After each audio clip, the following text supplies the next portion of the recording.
प्रभु येसुनी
మనందరం Bible Bible పాటలు పాడుకుంటాము.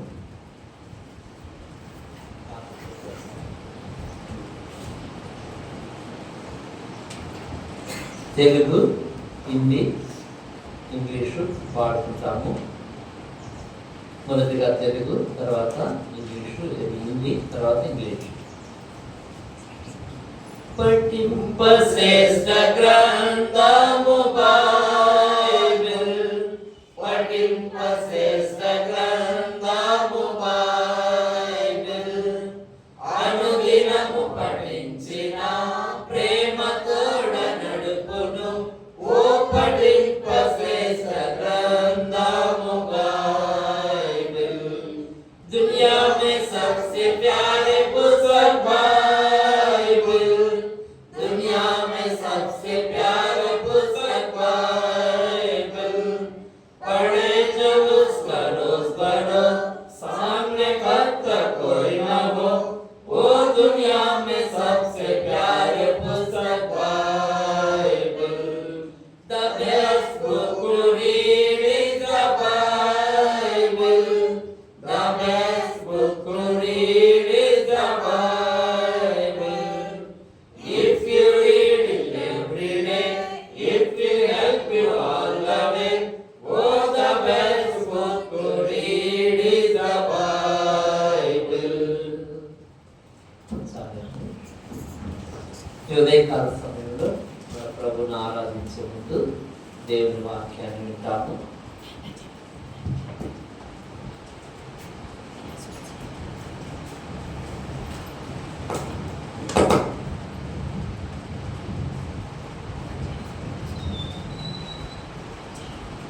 దేవుని యొక్క పరిశుద్ధ గ్రంథంలో నుండి ఉదయకాలం ప్రభువును ఆరాధించడం కొరకై పరమగీతము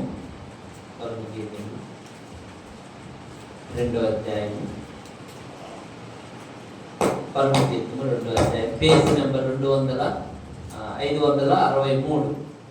పేజీ నెంబర్ 563, పరమగీతము 2వ అధ్యాయం మొదటి 4 వచనాలు మనం మార్చి చదువుకుంటాము. పరమగీతము 2వ అధ్యాయము మొదటి 4 వచనములు మనం మార్చి చదువుకుంటాం. Page number 563. నేను షాలోను పొలములో పోయి పుష్పము వంటి దానను, లోయలలో పుట్టు పద్మము వంటి దానను. మరో రక్కస చెట్లలో కొన్ని పద్మం కనబడినప్పుడు స్త్రీలలో నా ప్రియురాలు కనబడుచున్నది. అడవి వృక్షములలో జలధర వృక్షం ఎట్లున్నదో పురుషులలో నా ప్రియుడు అట్లున్నాడు. ఆనందభరితనై నేను అతని నీడను కూర్చుంటుని, అతని ఫలము నా జీవపు మధురము. అతడు నన్ను విందుశాలకు తోడుకొని పోయాను, నా మీద ప్రేమను ధ్వజముగా ఎత్తాను. ప్రభు సహాయం కొరకు ప్రార్థన చేసుకుంటాం. ప్రేమల తండ్రి, నమ్మకమైన మా ప్రభువా, సర్వకృపానిధి యేసుక్రీస్తు వారి అతి పరిశుద్ధమైన ఘనమైన ఉన్నతమైన హెచ్చింపబడిన నామమును బట్టి ప్రభువా, ఉదయకాల సమయంలో స్తుతిస్తూ ఆరాధిస్తూ మహిమపరుస్తుంటున్నాం. నా మా దినములు గడియలు ఆయుష్ను పొడిగిస్తూ వచ్చిన దేవా మీకు వందనములు. ఈ 2025 సంవత్సరం జనవరి నెల 26వ తారీఖున ప్రభువా శాలయంలో మిమ్మల్ని ఆరాధించుట కొరకే మమ్మల్ని సమకూర్చున్నారు. వచ్చిన వారిని బట్టి వందనములు ప్రభు. రావాల్సిన వారిని తలపెట్టి నడిపించము. పాటల్లో సహాయపడుతూ వచ్చిన దేవా మీకు వందనములు. మీ దయను మీ కనికరమును కోరుకుంటున్నాం. చదువుబడిన లేఖన భాగములను ఆయన మీరే విశదపరచండి. మీ వాకులు వెల్లడి చేయము. మాకు కాదు యెహోవా, మాకు కాదు, మీ కృపా సత్యములను బట్టి మీ నామమునకే మహిమ కలుగును గాక. ఆరాధనకు సహాయకరముగా ఆయన మీ వాకులు వెల్లడి చేయమని వందనాలు చెల్లిస్తూ నా తండ్రి మరి ఒకసారి రావాల్సిన నీ ప్రజలను త్వరపెట్టి నడిపించమని మా ప్రభును ప్రియరక్షకుడైన యేసుక్రీస్తు వారి పరిశుద్ధ నామములో స్తుతించి ప్రార్థించి వేడుకొనుచున్నాము తండ్రి, ఆమేన్.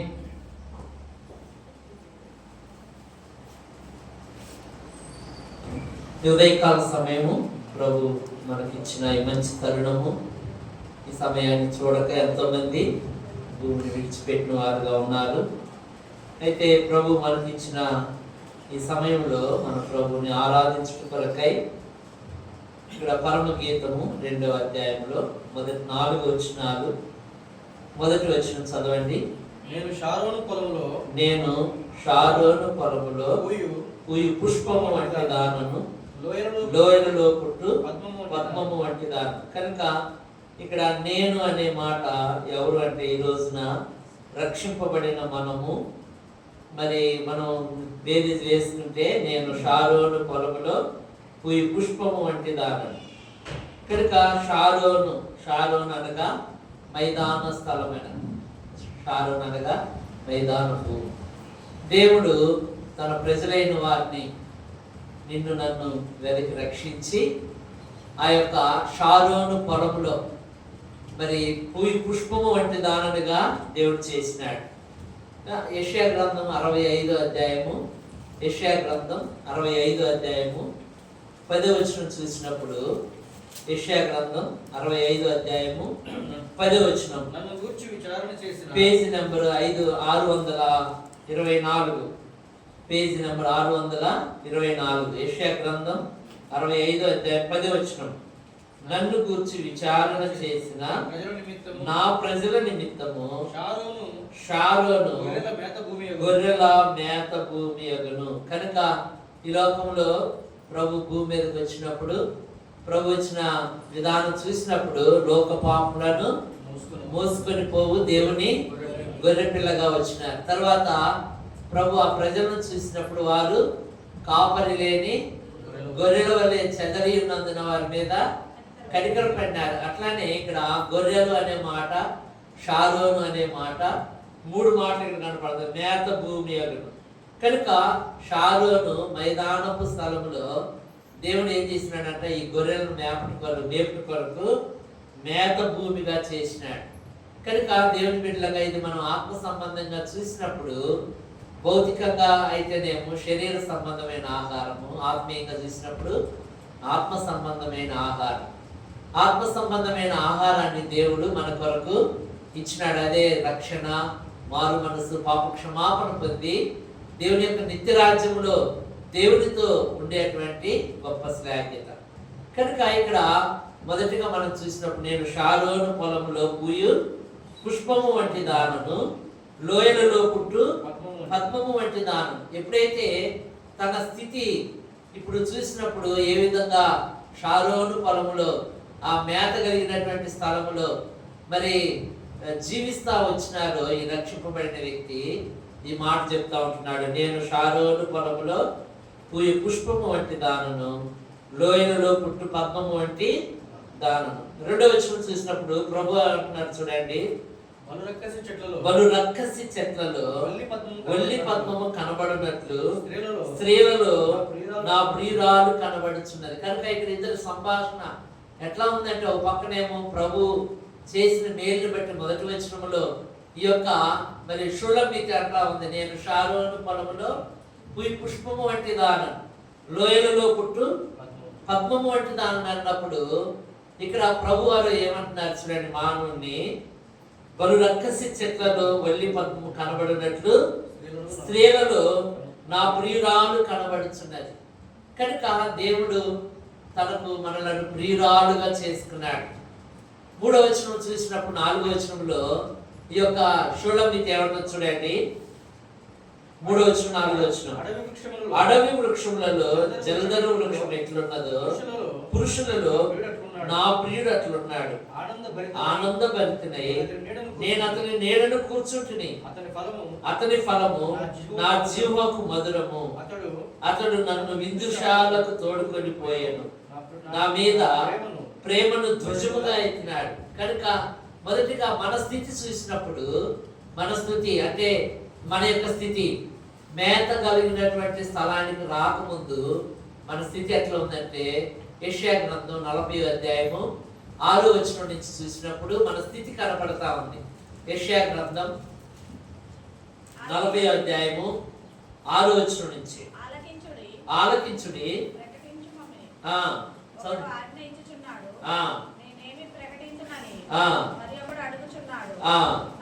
సర్వ శరీరులు గడ్డి అయి ఉన్నారు. మన స్థితి కనపడతా ఉంది ఇక్కడ. మొదటిగా షారోను పొలములోకి మనం రాకముందు, మేత కలిగిన స్థలానికి దేవుడు మనల్ని తీసుకురాకముందు మన యొక్క స్థితి ఎట్లుందంటే, సర్వ శరీరులు గడ్డి అయి ఉన్నారు, వారి అందమంతయు గడ్డి పువ్వు వలె ఉన్నది,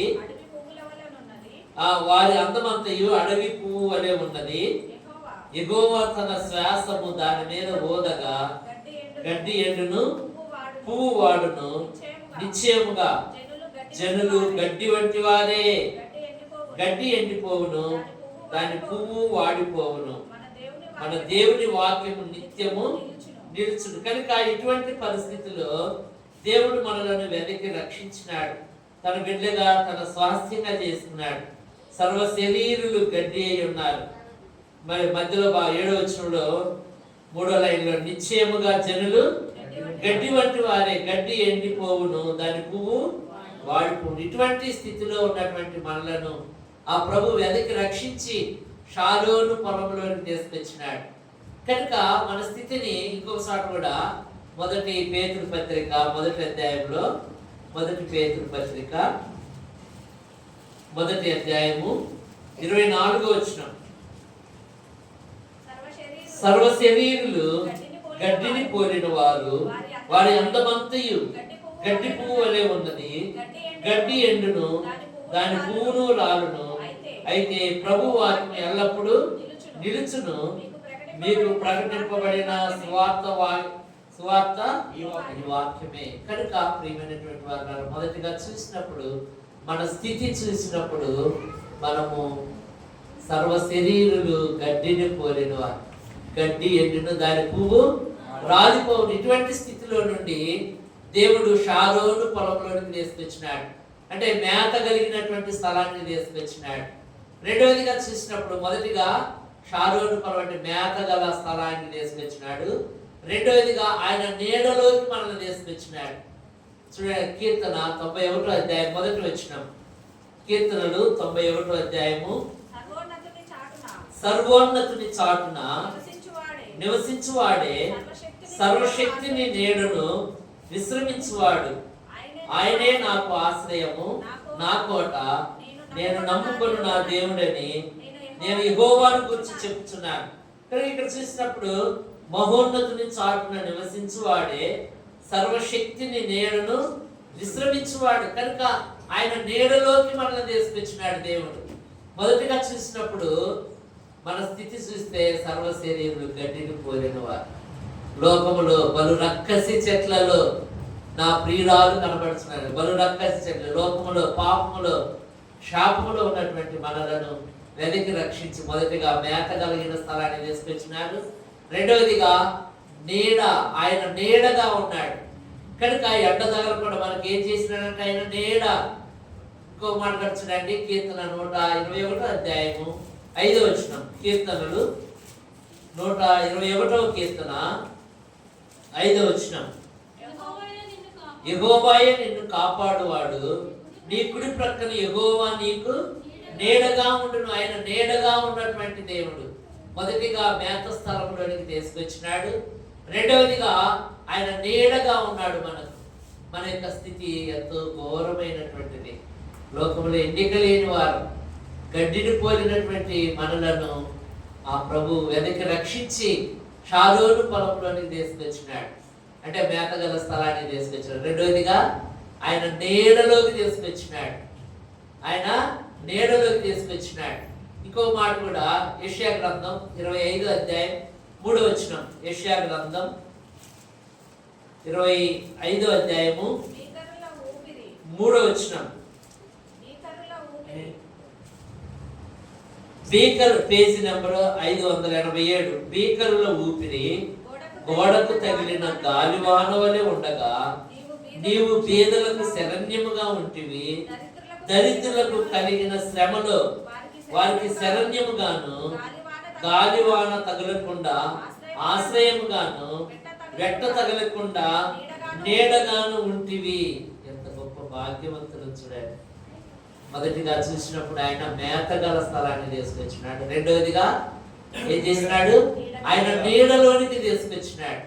ఆయన నీడలోనికి తీసుకొచ్చినాడు కనుక నీడలోకి మనల్ని ఆయన నీడలోనికి తీసుకురావడానికి ఆ ప్రభు ఆ ఎర్రటి ఎండలో, ఆ కలువరి సిలువలో ఎంతో శ్రమ అనుభవిస్తూ వచ్చినాడు కనుక మనకు ఆ యొక్క నీడనివ్వటానికి ఆయన ఎండలో శ్రమ పొందినాడు.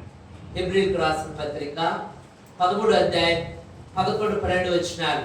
హెబ్రీయులకు రాసిన పత్రిక 13వ అధ్యాయం 11 నుంచి. వేటి రక్తము పాప పరిహారార్థముగా పరిశుద్ధ స్థలములోనికి ప్రధాన యాజకుని చేత తేబడును. ఆ జంతువుల కళేబరములు శిబిరములకు వెలుపట దహింపబడును. ఇక్కడ ఒక మాట, పాత నిబంధనలో ఏం చేసేవారు?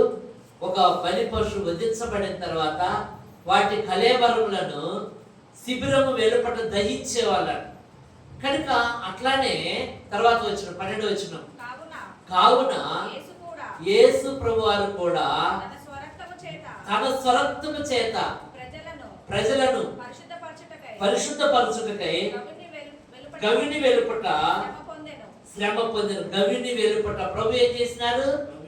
ఆ యొక్క గొల్గోతా కొండ పైన, ఆ కలువరి సిలువలో, ఆ ఎర్రటి ఎండలో ఉదయం 9 గంటల నుంచి మధ్యాహ్నం 3 గంటల వరకు ఆ సిలువలో వేలాడుతూ ప్రభు నీ కొరకు నా కొరకు ఎంతో శ్రమ అనుభవించినాడు కనుక ఇక్కడ చూసినప్పుడు మనలను ఆయన నీడలోనికి తీసుకురావడానికి ఆయన గవిని వెలుపట శ్రమ పొందినాడు.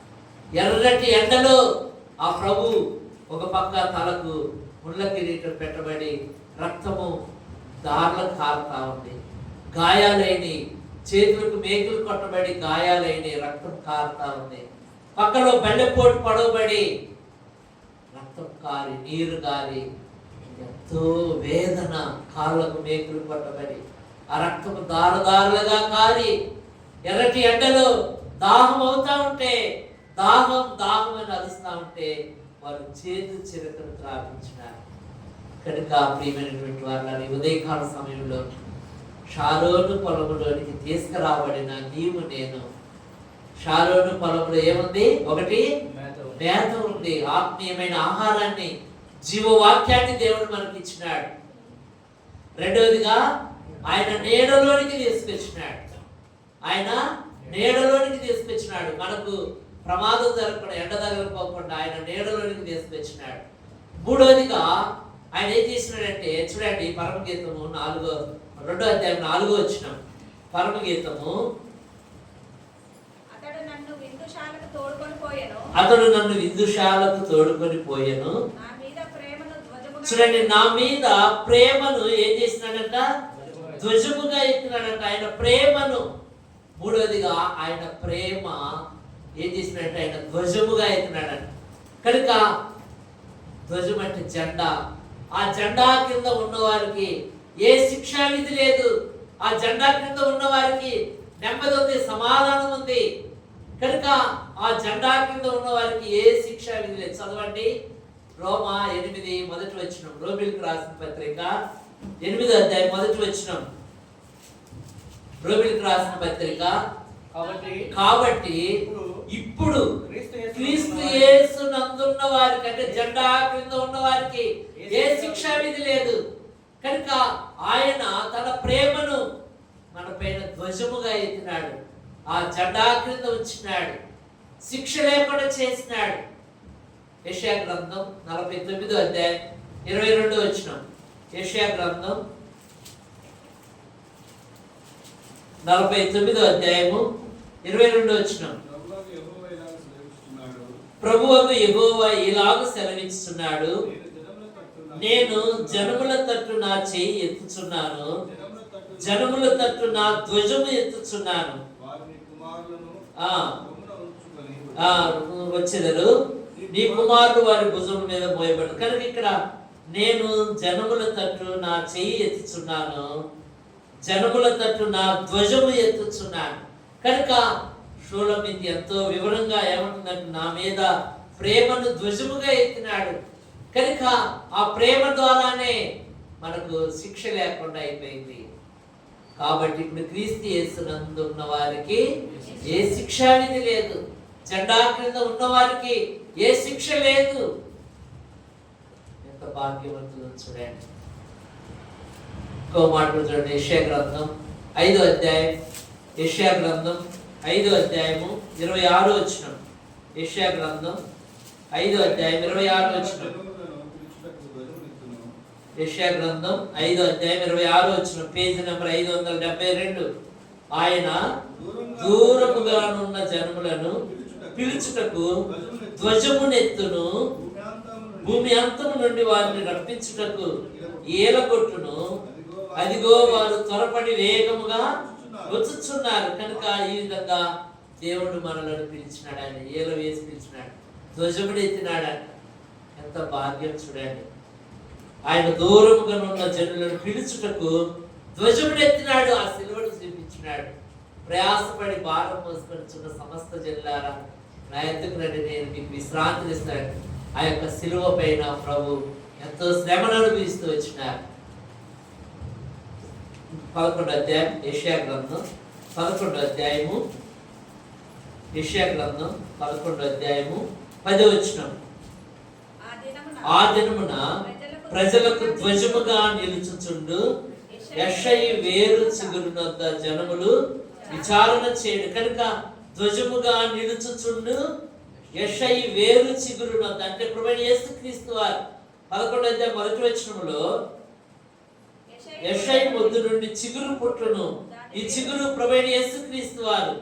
12వ వచనం చూడండి, జనములను పిలుచుటకు ఆయన యొక్క ధ్వజమును నిలవబెట్టును. ఆ సిలువ ప్రియమైనటువంటి వారులారా, కాగా ఇప్పుడు క్రీస్తు యేసునందున్న వారికి ఏ శిక్ష విధి లేదు. ఆయన ప్రేమను ధ్వజముగా ఎత్తినాడు. 3వ మాటగా చూసినప్పుడు ఆ ప్రేమతోటే ఆ ప్రభు వారు కలువరిలో ప్రాణం పెట్టినారు, రక్తము చిందించినారు, మన కొరకై తిరిగి లేచినాడు. చనిపోయి సమాధి చేయబడి తిరిగి లేచినారు.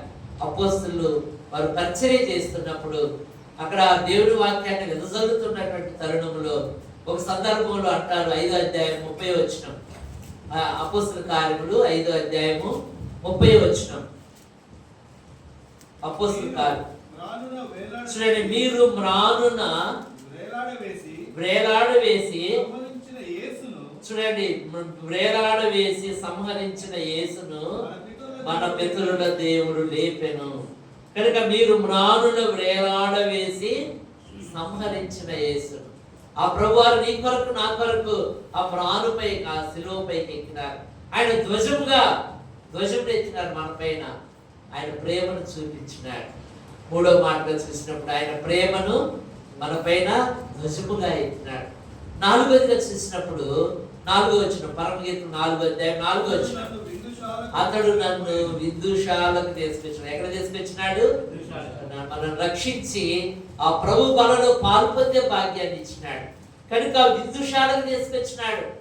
ఈ యొక్క విందు శ్రేష్టమైనటువంటిది, సామాన్యమైనటువంటి విందు కాదు. ప్రకటన గ్రంథము 21వ అధ్యాయం, ప్రకటన గ్రంథము 21వ అధ్యాయము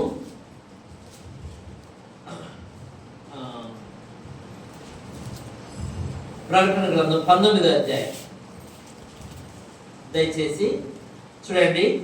9వ వచనం, మరియు అతడు నాతో ఇలాగ చెప్పాను, గొర్రె పిల్ల పెండ్లి విందుకు పిలువబడిన వారు తండ్రిని రాయిపో. ఎంత భాగ్యవంతులు అండి. గొర్రె పిల్ల రక్తము ద్వారా మన హృదయాన్ని కడుక్కొని ఆయన సన్నిధిలో ఉండి షోలమీద ఎంత సంతోషంగా. 4వ వచనం చదవండి, మరలా అతడు నన్ను ఎక్కడ తీసుకొచ్చినాడు? విందుశాలకు తీసుకొచ్చాడు. ఏ విందు అది? గొర్రె పిల్ల నిత్య రాజ్యములో, శాశ్వతమైన రాజ్యములో యుగాలు దేవునితో ఉండి సంతోషించేటువంటి గొప్ప భాగ్యం. కనుక ప్రభు చేసిన మేలు ఉపకారములను బట్టి మన ప్రభుని ఆరాధిస్తాం. మొదటిగా మన స్థితి ఎట్లుంది? సర్వ శరీరము గడ్డిని పోలిన వారు. కనుక ఇటువంటి స్థితి నుండి దేవుడు ఎక్కడ తీసుకొచ్చినాడు? షారోను పొలంలో తీసుకొచ్చినాడు. షారోను పొలంలో ఏముంది? ఒకటి, మేత గల స్థలం. రెండవదిగా ప్రభు ఆయన నీడలోకి మనం తీసుకొచ్చినాడు. మూడవదిగా ఆయన ప్రేమను మనపై ధ్వజముగా ఎత్తినాడు. ఆ కలువరి శిలువలో ప్రభు ప్రాణం పెట్టింది జ్ఞాపకం చేయబడతా ఉంది. నాలుగవదిగా ఆ విందుశాలకు తీసుకొచ్చినాడు. ఈ విందు ఎటువంటిదంటే గొర్రె పిల్ల పెళ్లి విందు, యుగాలు దేవుడితో సంతోషించేది. ఇట్టి భాగ్యం ఇచ్చినందుకై ఈ ఉదయకాల సమయంలో మన ప్రభుని ఆరాధిస్తాం, ప్రభుని గణపరుస్తాం. ప్రభు ఎంత గొప్ప దేవుడు అయ్యా, నాపై ఎంత ప్రేమ చూపించాడు, నాపై ఎంత ప్రేమ చూపించడానికి మీరు ఆ కలువరిని అప్పగించుకున్నారు. ఎర్రటి ఎండలో ప్రభు నా కొరకు ఎంతో శ్రమ అనుభవించినారు. ప్రభు మీకు వందనాలు. కొద్ది మాటలతో ప్రభుని ఆరాధిస్తాం. మనందరం లేచి నిల్చొని ఒక పాట పాడుకుంటాం. ఆ సమయంలో సండే స్కూల్ పిల్లలు సండే స్కూల్కి వెళ్తారు.